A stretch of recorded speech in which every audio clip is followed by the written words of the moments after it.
The Senate Commerce Committee voted 15-3 to advance the SCREEN Act, a sweeping nationwide age verification bill.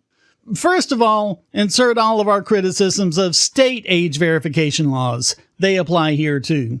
But here, it's even worse because there's no requirement that there be a significant portion of the website that's harmful to minors. In other words, if there's even a single piece of objectionable material on the site, that site must do age verification. That's not just going to affect Pornhub, but Netflix as well. It'll also affect Reddit, Discord, X, and Bluesky. It arguably could even affect Amazon, eBay, and Etsy.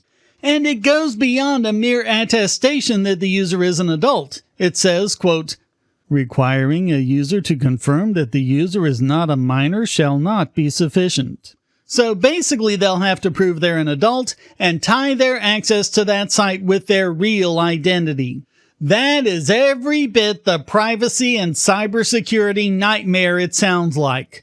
And the Act provides no meaningful limits on collection, use, or retention limits. Meaning that a site will never be punished for hanging on to your information for a longer period of time, but might be punished for getting rid of the data too early.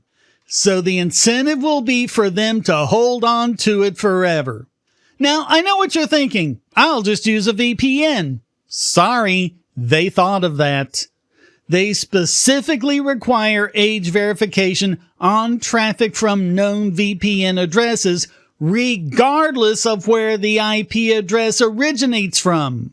Cue the giant sucking sound of adult websites and streaming and social media sites alike relocating to countries that don't have stupid laws like this one.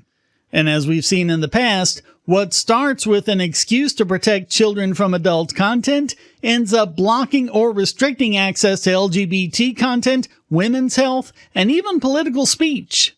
In reality, this won't do a thing to protect minors, but it will stop adults from accessing lawful speech, curtail privacy and anonymity, and severely endanger the security of all users of the internet far and wide.